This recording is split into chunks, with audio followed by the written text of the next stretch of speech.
Bonsoir, donc nous allons conclure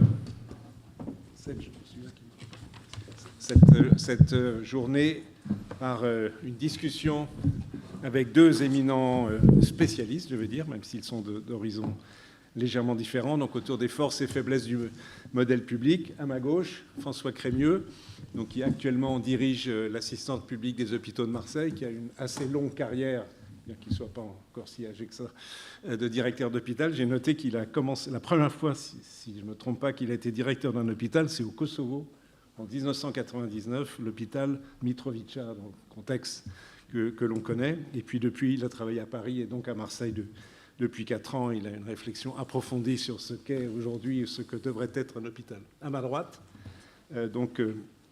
André Grimaldi, qui est médecin, diabétologue, professeur des universités, praticien hospitalier à la Pitié, où il est maintenant professeur émérite, grand spécialiste du diabète et qui, depuis longtemps, a développé une réflexion et un engagement, je dirais, autour de ce qu'il a appelé même le mouvement de défense de l'hôpital public, parce que cette association existe en tant que telle. Donc nous avons deux interlocuteurs pour nous parler des forces et des faiblesses du modèle public, et ils vont prendre la parole, et puis vous pourrez évidemment leur poser les questions que vous souhaitez. Peut-être pour commencer, juste François, est-ce que vous m'avez dit qu'après tout, malgré toutes les critiques, les hôpitaux, les CHU vont peut-être pas si mal que ça? Vous pouvez développer? Ça permet. Donc d'abord, bonjour à toutes et à tous. Merci aux organisateurs pour l'invitation.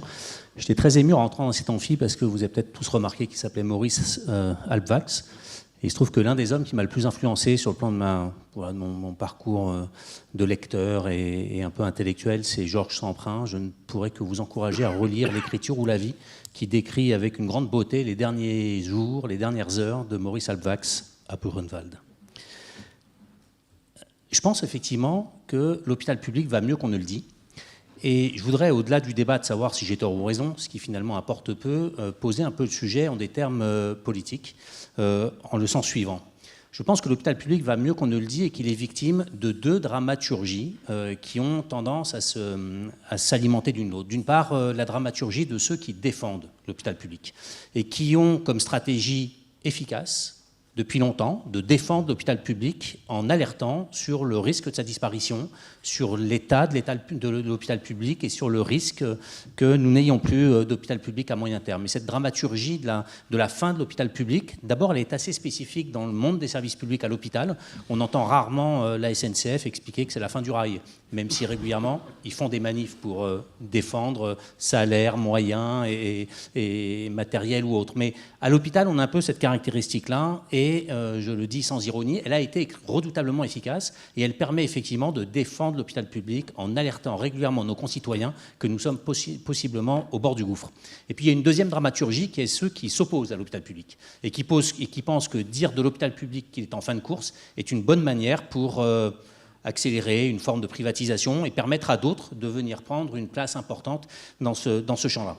Alors, je vous livre d'une part cette réflexion-là et d'autre part une réflexion complémentaire qui est qu'effectivement, après avoir exercé en Île-de-France, à la fois à la PHP mais également à l'Agence régionale de santé, j'avais constaté à l'époque qu'on portait le même discours, le même diagnostic, les mêmes enjeux à l'hôpital public, qu'il s'agisse de la PHP ou de l'hôpital de Saint-Denis ou de Pontoise ou d'Évry ou de Dourdan. Et quand j'étais à l'Agence régionale de santé, je me disais, il y a quand même un truc un peu incongru, qui est d'analyser de manière assez similaire des hôpitaux qui sont dans des territoires aussi différents les uns des autres, qui sont soumis à des règles de management aussi différentes, qui ont une histoire aussi éparse, etc. Et d'autre part, en passant de Paris à Marseille, je vous confirme que même entre deux assistances publiques des hôpitaux de Paris dans un cas et de Marseille dans l'autre, avec énormément de points communs en termes de formation, de recherche, d'excellence, de lien avec l'université. Et pourtant, en raison de la différence entre les deux territoires, les deux assistances publiques ont plus de points de différence, je crois, que de points communs. Et au sein même des Bouches-du-Rhône, parler de la même manière de l'assistance publique de l'hôpital de Salon, de Martigues, d'Aix ou d'Aubagne n'a aucun sens. Et donc, ma dernière remarque sur ce point, qui est que d'une part, je crois que nous allons mieux que nous ne le disons, et que d'autre part, surtout, nous allons très différemment, bien ou mal, selon où on est.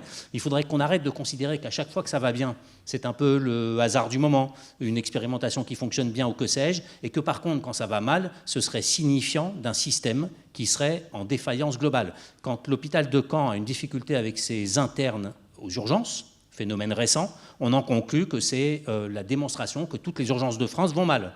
Toutes les urgences de France ne vont pas mal et certaines vont même plutôt bien. À l'inverse, quand certains services d'urgence vont bien, on considère que c'est l'exception qui confirme la règle parce qu'on prend comme présupposé qu'on est dans une situation de dramaturgie de l'état de l'hôpital public. Et mon dernier point, c'est que, si j'ai tort, on se le dit et on en discute, éventuellement avec André Grimaldi, mais si j'ai raison, alors il faut qu'on ait une stratégie de prise en compte de nos hôpitaux qui soit différenciée selon les structures dont on parle, selon les territoires sur lesquels on est, selon la taille des établissements, et qu'on organise des politiques publiques qui soient différenciées en termes de gouvernance, en termes de financement, en termes de pilotage public, et qu'on n'ait pas la même manière de traiter l'hôpital de Dourdan d'un côté et l'assistance publique des hôpitaux de Marseille de l'autre, et au sein des Bouches-du-Rhône, l'hôpital d'Aix ou de Salon et celui de Marseille. Alors, André, un spécialiste de la dramaturgie, de la défense de l'hôpital public. Oui. Je suis, moi, professeur émérite, c'est-à-dire vieux, ayant une longue expérience et sans plus devoir de réserve ni de conflit d'intérêts. Alors, le pays est inquiet, à juste titre, parce que les hommes politiques le disent tous, de la soutenabilité de notre système de santé. Ça, c'est le débat permanent que l'on a régulièrement. Alors, pourquoi d'abord force du service public, auquel la France est quand même très attachée? Pour deux raisons. Premièrement, pour des raisons républicaines et éthiques, il assure l'égalité, ou il doit assurer l'égalité face à la maladie et à la mort. Il a un principe de fonctionnement, qui est le juste soin pour le malade, au moindre coût pour la solidarité, puisque c'est la solidarité qui le solvabilise, qui le finance. Et il nécessite une régulation, car les besoins de santé étant pratiquement infinis, il y a besoin d'une régulation. Il y a trois types de régulation. Il peut être une régulation médicale, une régulation par l'offre de soins publics, qui dit voilà la limite, voilà ce que l'on prend en charge, voilà ce que l'on ne prend pas en charge. Agnès Buzyn dit l'homéopathie, on ne la prend pas en charge. Il y a des débats réguliers sur l'icothermal et autres. Et il y a un courant politique puissant en France qui dit la régulation doit se faire par le marché.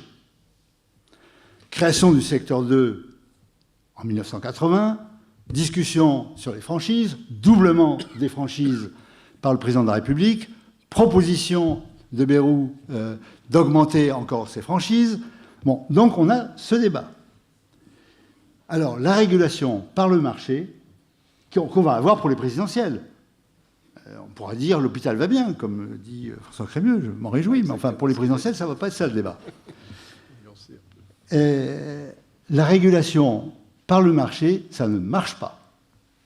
Ça crée les inégalités sociales et ça augmente les coûts. Alors, celui qui m'a appris ça, parce que j'ai une longue expérience, j'ai rencontré en 2012, avec des collègues, un ancien Premier ministre de la France.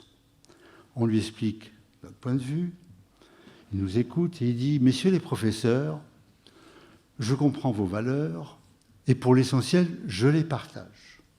Mais la santé devient un business mondial. La France est très bien placée sur ce créneau. Qu'on le veuille ou non, qu'on le regrette ou pas, il y aura des hôpitaux 5 étoiles, 4 étoiles, 3 étoiles, comme il y a des hôtels, etc. La Jet Society arrivera dans ses jets privés, sera transportée en hélicoptère dans les suites des hôpitaux 5 étoiles. J'étais avec Jean-Paul Vernant, l'hémato-oncologue, qui lui dit « Monsieur le Président, ça existe déjà, ça ne marche pas. » L'autre, il dit « Ah bon? Et où est-ce que ça existe ?» Vernant lui dit « C'est quoi d'autre que l'hôpital américain de Neuilly ?» Là-dessus, le Premier ministre devient pâle, il dit « Ah bon? Je dois m'y faire opérer dans 15 jours. » Vernant, très froid, « S'il y a bien un endroit où je ne me ferai pas opérer, c'est là. » Panique à bord, voilà mon problème. est-ce que vous n'avez pas un collègue qui pourrait s'occuper de moi? Donc, vous êtes Premier ministre de la France et vous croyez que si c'est cher, c'est quand même que c'est mieux. Alors, la vraie question, parce que je ne prends pas au même niveau que François, que je comprends, et le directeur d'hôpital sur le terrain, moi je n'y suis plus vraiment, c'est est-ce qu'on peut avoir un service public quand les valeurs publiques ne sont plus les valeurs dominantes d'une société? Et moi j'étais très frappé par 3 choses récentes qui n'ont pas fait scandale dans la société. Premièrement, on a un ancien ministre de la Santé, neurologue, qui est plus ministre, et qu'est-ce qu'il veut devenir? Faire de la médecine esthétique. Deuxièmement, on a un ancien directeur général de la santé, spécialiste de santé publique. Il n'est plus aux affaires, qu'est-ce qu'il veut faire? Aller à Zoï, faire du dépistage de luxe pour personnes très, qu'on est rang moyen, à 3 600 € le dépistage. Enfin, on a eu tout récemment des chirurgiens qui se sont exilés dans les hôtels de Bruxelles. Le président du syndicat a fait la déclaration suivante. Nous partons à Bruxelles pour ne pas pouvoir être réquisitionnés et ainsi créer une crise sanitaire qui sera politiquement insupportable. Ça n'a pas provoqué un tollé. On n'a pas entendu le Conseil de l'ordre des médecins dire « Mais attends, on ne peut pas tenir de tels propos ». Donc je suis très inquiet sur l'avenir. Alors effectivement, il y a des forces de résistance dont nous dramatisons, mais enfin d'abord fondamentalement le peuple français, qui fait que cette attaque contre les services publics ne se fait pas frontalement. Parce que le gouvernement qui s'amuserait à ça, il ne tient pas 15 jours. Elle se fait par la stratégie du salami, comme le dit Didier Tabuteau, par petites tranches. Et il y a des outils pour ça.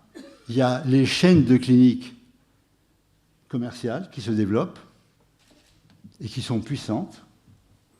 Il y a les complémentaires santé qui servent de passage régulier.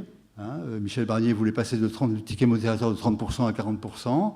Là, on va réduire les affections de longue durée et donc on va passer sur les complémentaires santé qui sont moins égalitaires, moins solidaires et plus coûteuses. Voilà. Donc voilà l'inquiétude d'où elle vient. Elle ne vient pas des principes d'un service public, lequel peut dévier. Bon, on en parlera. Le grand principe d'un service public, c'est le juste soin au moindre coût pour la collectivité. Autrement dit, avec la tarification de l'activité, les directeurs d'hôpitaux et l'ensemble des médecins font tout ce qu'ils peuvent pour couler la Sécu. Là qu'elle s'en aperçoit, et donc on a des régulations complètement absurdes qui consistent à baisser les tarifs quand l'activité augmente. Voilà, donc je continue mon combat. Réaction au combat? J'avais aucun espoir de le faire dévier. On n'a aucun espoir de faire dévier André, mais de contribuer à la réflexion de chacun. Et en plus, je suis bien de nos propos sont pas contradictoires. Je pense effectivement, et pour faire avancer la réflexion, on a effectivement 2 sujets. On a un sujet majeur de financement, avec 2 questions dans le financement. Premièrement, quel sera le coût de notre santé collective à échéance de 5 ou de 10 ans? Deuxièmement, 3 questions. Deuxièmement, est-ce qu'on est capable de l'assumer compte tenu des autres coûts? L'éducation, la sécurité, le logement, les transports, les infrastructures, les centrales nucléaires, et je vous en passe. Et troisièmement, dès lors qu'on aura décidé de quelle est la part de notre richesse nationale qu'on est prêts les uns et les autres collectivement à dépenser pour notre santé, comment est-ce qu'on la dépense? Alors sur le premier sujet qui est quel sera le coût de notre santé demain, il sera plus élevé qu'aujourd'hui. Très significativement. On vieillit collectivement et on vieillit, la population vieillit pour des raisons de démographie. Deuxièmement, on vit avec des maladies chroniques, on en discute à toutes les tribunes, etc. Chacun le sait. Troisièmement, les coûts sont plutôt en augmentation qu'en baisse parce qu'au fur et à mesure où le progrès avance, la recherche et le développement coûtent de plus en plus cher. On peut débattre de savoir si on ne se fait pas un peu avoir par l'industrie pharmaceutique ou par la recherche et le développement, mais il n'empêche qu'il y a quand même un trend naturel à ce qu'on ait des thérapeutiques qui soient de plus en plus onéreuses. Et donc aujourd'hui, en valeur absolue comme en valeur relative de notre richesse nationale, nous dépenserons plus demain pour notre santé. Il va falloir donc qu'on assume ce choix politique qui est probablement soit de développer de la croissance et de développer de la richesse et de pouvoir se payer ça, toute autre chose égale par ailleurs, soit il va falloir qu'on fasse des choix en termes d'orientation de la dépense publique et qu'on fasse que notre santé soit un peu plus prioritaire demain qu'elle ne l'est aujourd'hui, encore une fois, compte tenu des autres dépenses à faire.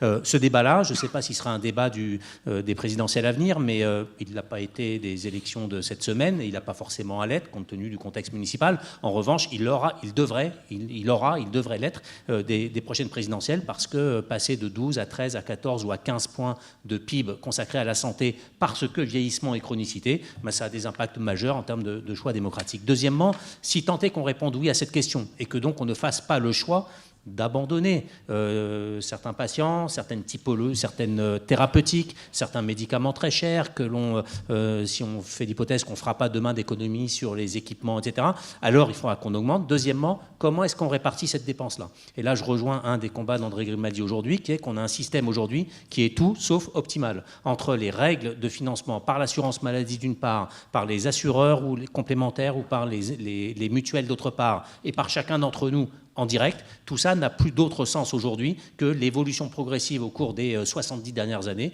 depuis globalement la création de la Sécu, et le fait qu'on a navigué à vue année après année, et qu'on a un peu réparti certains médicaments un peu moins indispensables que d'autres, on les basculait du côté des mutuelles ou directement du côté du patient, et puis à l'inverse, on faisait rentrer d'autres frais. Ce système-là n'a plus de rationnel économique, si tant est qu'il en ait eu un, n'est pas aujourd'hui un système optimal, et dans les enjeux d'économie à réaliser pour pouvoir se payer la santé dont on aura besoin, il faut qu'on traite de cette question-là.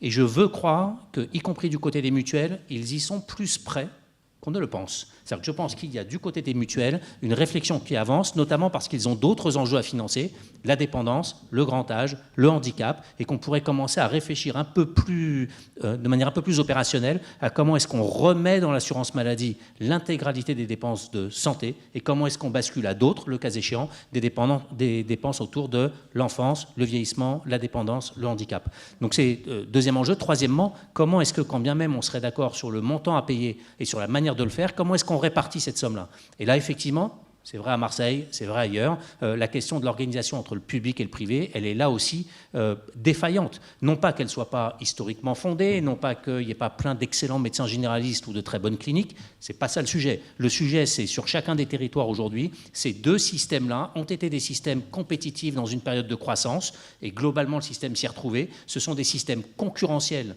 dans une période au mieux de stabilité, au pire de décroissance en termes d'argent à dépenser, et ça ne fonctionne plus, ou en tout cas, ça n'a plus aucune logique, ni d'optimum économique, ni d'optimum en termes de stimulation réciproque entre les deux secteurs. Alors, là, on se rapproche.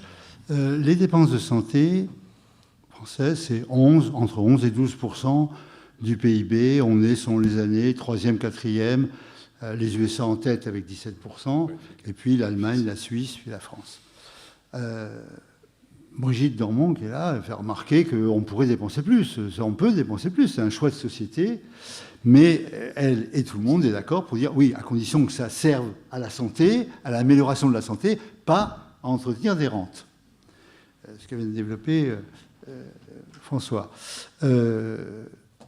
Alors, le problème... On dépense mieux, autrement dit. Comment on dépense mieux? Autrement dit, les règles qui sont celles du service public, c'est-à-dire pertinence, qualité et efficience, non seulement des soins, mais des organisations et du mode de financement. C'est l'ensemble.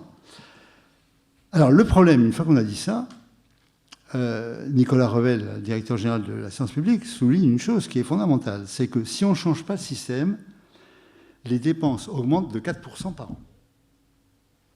Donc, par an. Donc, forcément, et à un moment donné, il y a une limite. On ne peut pas penser qu'on augmente indéfiniment 4% par an. On peut augmenter, mais à un moment donné, il y a une limite.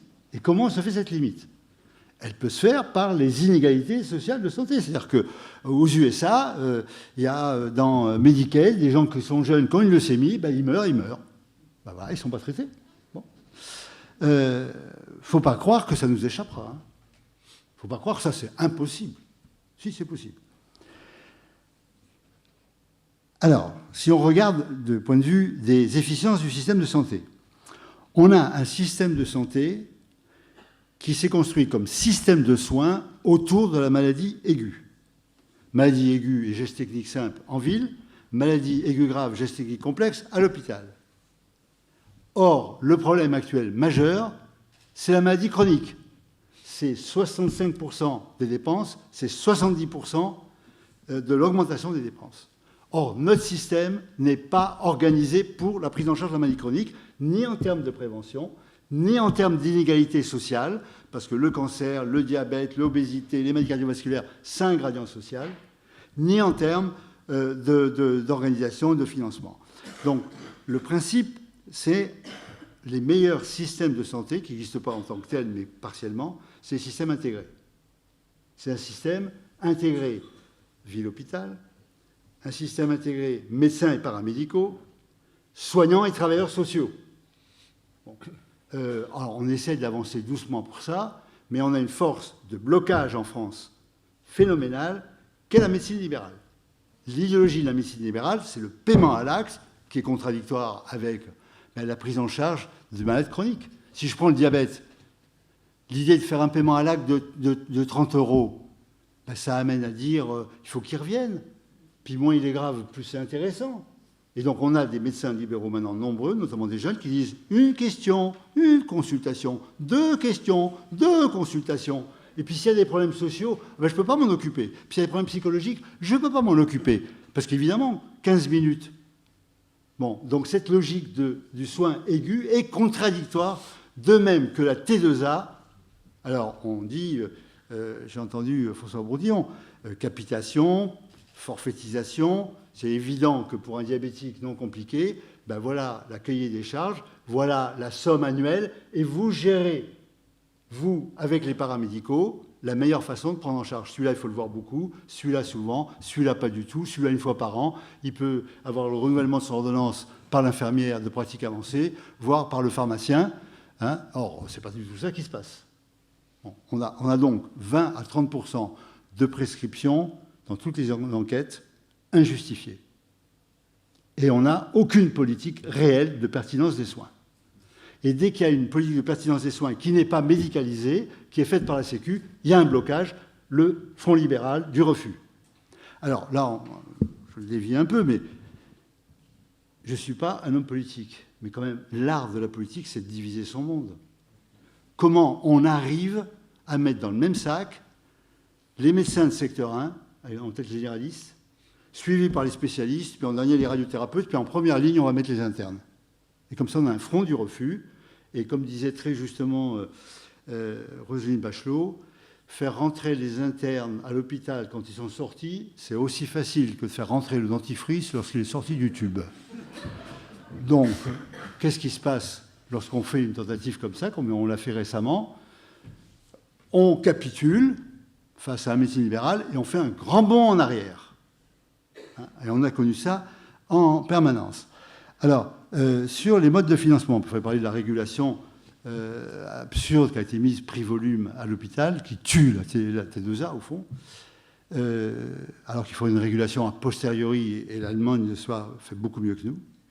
L'Allemagne passe des contrats avec les hôpitaux. Qu'est-ce que vous allez avoir comme activité?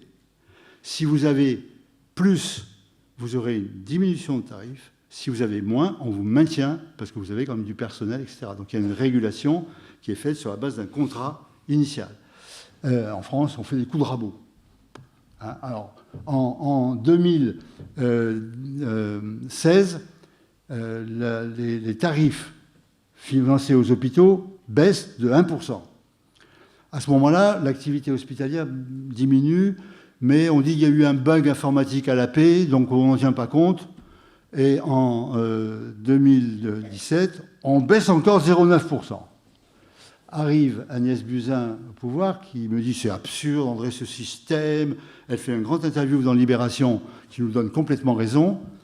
Elle fait partie des gens qui critiquent. On va arrêter tout ça, l'hôpital entreprise, cette logique folle. Et qu'est-ce qui se passe?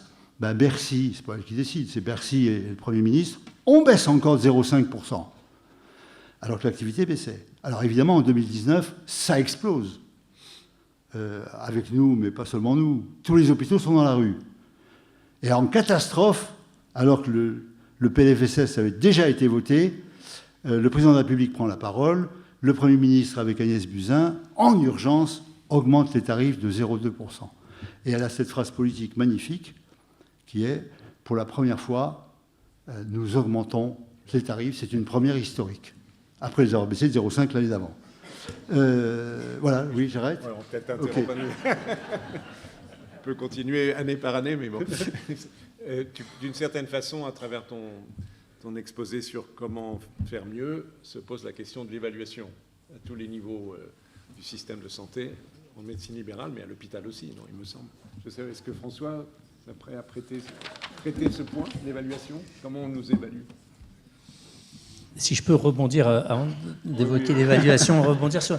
Je voudrais très rapidement raconter une histoire rapide qu'on a donc essayé de mener à Marseille, non pas tellement pour l'histoire elle-même, mais pour ce qu'elle peut éventuellement vouloir dire du système.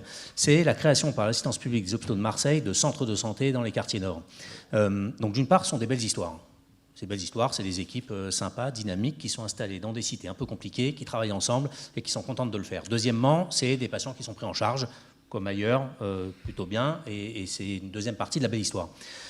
Mais surtout, et c'est peut-être ça qu'on peut partager un peu à distance ici à Paris, c'est de se dire, premièrement, c'était un message clair qui est que quand il n'y a rien, c'est au service public d'y aller. Et je crois que c'est revenir un peu aux fondamentaux du service public, de considérer que dans le domaine de la santé, comme dans le domaine de l'éducation, comme dans le domaine des transports, comme dans d'autres domaines, l'électricité, etc., quand il n'y a pas de secteur privé pour faire, il peut y avoir des raisons de faire, même s'il y a le privé. Mais en tout cas, quand il n'y a pas de secteur privé pour faire, le secteur public doit y aller.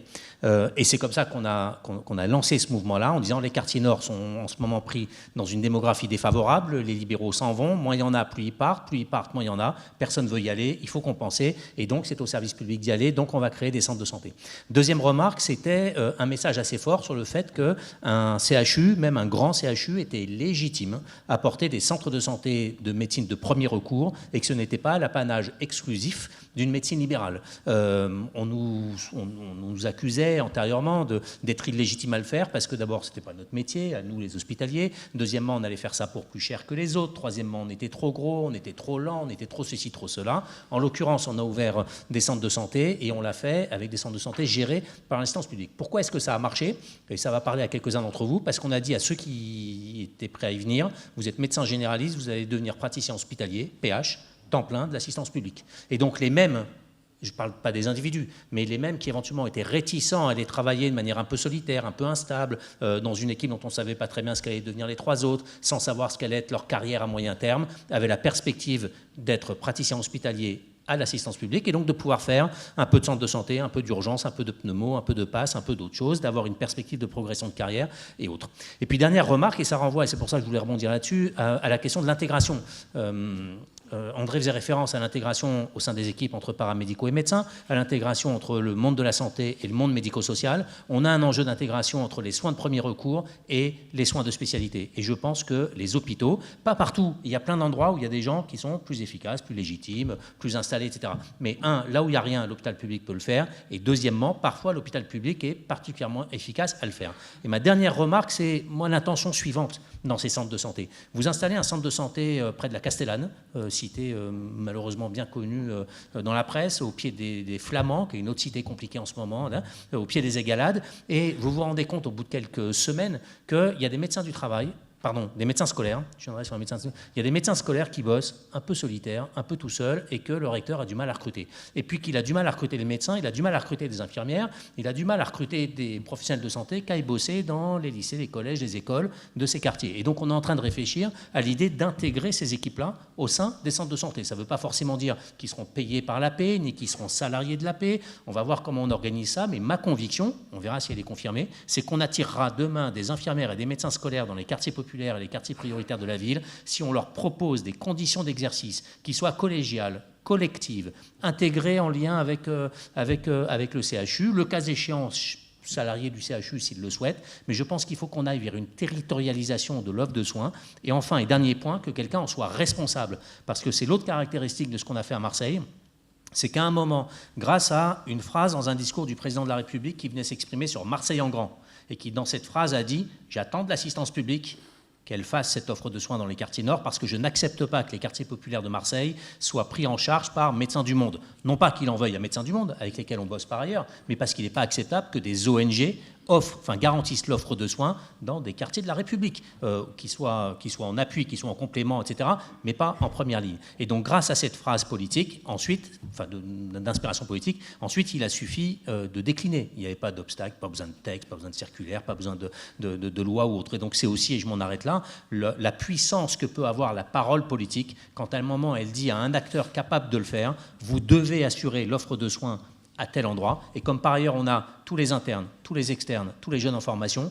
on a une certaine facilité à orienter les professionnels sans forcément leur imposer quoi que ce soit. En tout cas, on peut les stimuler. Quant à l'évaluation, en une phrase, non, globalement, on est très peu évalué. Oui. Non, maintenant, malheureusement, j'aurais bien reposé la question, mais il n'y a plus vraiment le temps. Je pense qu'il faut vous donner un peu la parole et que vous puissiez poser des questions, parce que ça passe très très vite à travers vos interventions.